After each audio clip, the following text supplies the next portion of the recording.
Yo, yo, yo, what's going on, everybody? It's gonna make you quit. Back again with a gameplay footage and unworn elk. The guy was pretty good. I had played him before, played him in a tight game, so I figured to throw it on, capture it up, see what's up.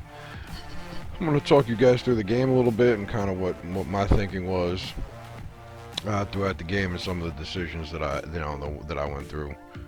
And actually some of the plays that I use in most of my games. So I like to come out and run the ball a little bit, establish the run. But this guy did a pretty good job all game locking it up. I mean, here I am making a bonehead decision.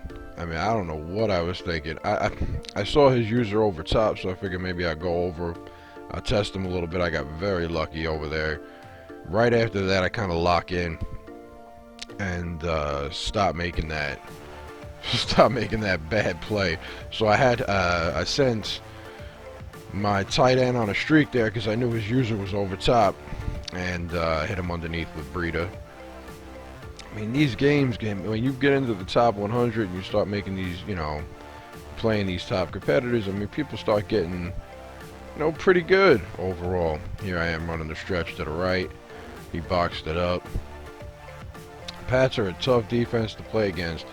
When I play against people who use the Pats, overall I'm pretty excited because I get to use my blitz schemes overall because of the pass. But this guy, you'll see when he gets out on offense, I mean, this guy does not like to throw the rock, which was weird considering the fact he had Tom Brady. I feel like he didn't use his players to the best of his ability. Here I am taking it in for the touchdown again. Now here he is coming out on offense. Now I came out in the 4-3 wide, and I just I wanted to see where he was at. And I suggest you guys do something similar to that, in all honesty. In the beginning of a game, don't be coming out right away, blitz, blitz, blitz, blitz, blitz, because then that bottles up any chance of seeing what the guy wants to run on offense. What you really want to do is give the guy an opportunity to show you what he's going to do. There you go. There I am blowing up the run in the backfield. Now this was a close game all the way through. It probably shouldn't have been, and you're going to see I make some bonehead plays in this. So there I am giving up the first down. Now I come out in this 4-3 wide. What I'm really trying to do is stop that stretch, which is what it does. I mean, if you know somebody who's running that single back Z or a lot of stretches to the right and to the left on you, and man, they're just tearing you up with it, the 4-3 wide 9 really gets you. It kind of bottles it up. Now I got this guy on 3rd and 6. I come out in quarters. Now my plan here, as usual, I always play that spy in the middle. I like to make sure, I got that middle of the field covered, because you're in man. Anybody who does a zig or an out route, most likely you're gonna get burnt, which is exactly what happens here. And I give the guy the first down.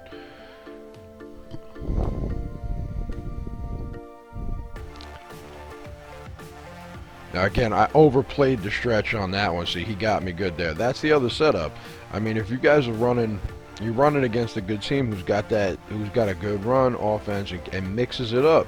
See, the thing I find a lot is, a lot of guys like to run that stretch. They run that stretch, and they never run the dive. If you're not running dive with running the stretch, I mean, it's not going to be long before a guy comes out and he just figures out, all right, I'll just bottle it up. We'll just go to the edges on every play like you saw me do there. I run right to the edges. Now on offense here, I'm trying to move the ball.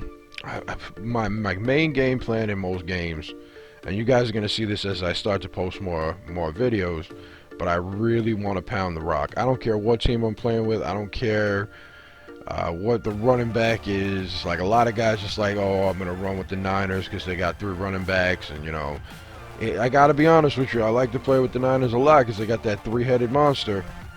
You got Breida, and when Breida gets tired, you put Coleman in. When Coleman gets tired, you got a guy got that Mozart or Mostert, whatever his name is.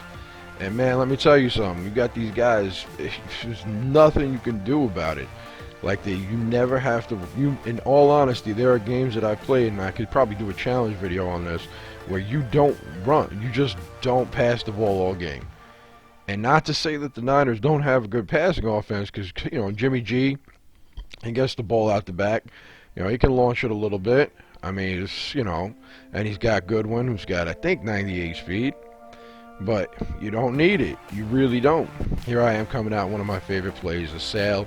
I labbed this play up quite a bit, and I do the reason I labbed that play up is because that play has, and you'll hear me talk about this in my other video where I kind of talk about the post video. Any passing play that you want to run, you should be trying to find some different levels to it. Like right here, I'm coming out, and that sails again, 2nd and 3, where he thinks I'm probably going to be running the ball. But he comes out, he's got the field spread out. I see X right over here. Boom. You see I'm dotting him up the field. I got 26 seconds left. So my decision making is I got one timeout. I got to get this ball close to the end zone as I can. Try, if not, score on this. So you see me right here. Boom. Dot up the seam. I saw the cover 2 over top, the cover 2 shell that he had. And I knew that no matter who his safety was, Kittle, 6'5", 6'6", however tall he is, he's going to be able to go up and make that play over that safety almost all the time.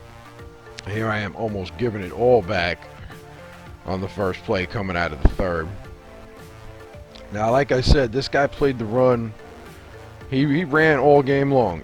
When he passed the ball, it kind of surprised me. I wasn't even ready for it the times that he did it. But see, I start to adjust here, and this is where a lot of players come into problems. You got a guy running the same type of offense on you all game long, and people don't start changing it up. But this is exactly the kind of guy I'm talking about. See, I noticed that he liked running that stretch. He always ran to the strong side. He very rarely decided to run his plays to the weak side, which, I mean, honest, oh, here I am trying to get that pick. Oh. That was so close. I try to get everybody and their mother to that ball, but I didn't get it. But yeah, everybody likes to run the play to one side. You keep running that play to that one side, and eventually you're going to have on defense, they're going to adjust, and they're going to start shifting over their line. They're going to shift over their backers, and you're going to get nothing. There I am trying to get that dot up the middle. Now this is that play I reviewed, or I kind of gave you guys in the Madden school that I kind of went through, the gameplay footage, the gameplay footage that I gave you guys on a play to use. I use it quite a bit in this game, and I recorded this right after I made that because I wanted to show you guys how to use it in an actual online game. You know, if you see, like I was talking about in that video, I do not go to that play all the time, and when I do, I disguise that post route. I am not throwing to that route all the time. And you're going to see in the game, this is me throwing a horrible ball. Now, if I went back and watched that video, Breida was open over the middle, and I went straight to the dude on the side, throwing up that interception like a fool. That's alright, though, because we still had the 7-point lead. We were killing clock, moving the ball up the field, got third quarter, about 10 seconds left. It really wasn't that big of a deal. I kind of have a feeling about how I can move the ball on this guy on offense. It was close though. That's the thing. Like, any one mistake you make could lose you the game. So when I threw that pick, I was not happy. I was trying to figure out in my head, you know, how could I get it back? But the problem is, it's very hard to get that back when your opponent does not lower the ball. Even though he had Tom Brady, and in fairness, I picked Brady more than almost any other quarterback. So here you go, stack that right side. You knew the ball was coming there. That's the adjustment that you got to make if you're playing a running team. Like, the Patriots aren't even a running team, which is why it came out and kind of surprised me a bit, because I was expecting all kinds of passing. Here he goes. He's going to try to pass the ball. Get him underneath. Hit me with that Julian Edelman over the middle. And grabbed him by the ankle. But yeah, when these guys come out and they start running the ball all game, it becomes, even he's running out of I believe he's running with 2 tight ends. So I mean, it kind of, I guess you could call it a running set, but it kind of looks like gun bunch. But here he goes again. He's going to stack that right side. I overran it right there, but I could have stuffed it in the back. So he's moving the ball pretty well. And he's got Tom Brady over the middle there. I mean, he's just, again, these runs are not getting him the down and distance that he wants, but we're making him work for every single yard. There you go.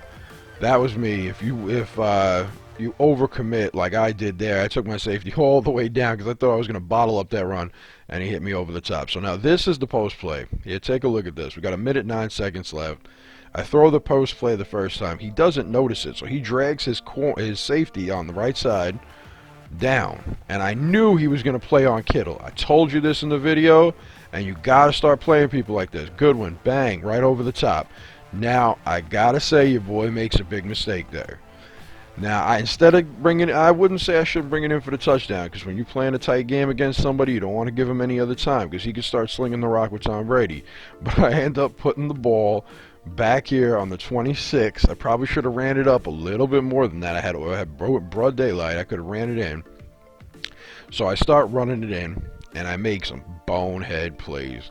The runs I'm making, he's obviously run committing. These guys got flying to the ball.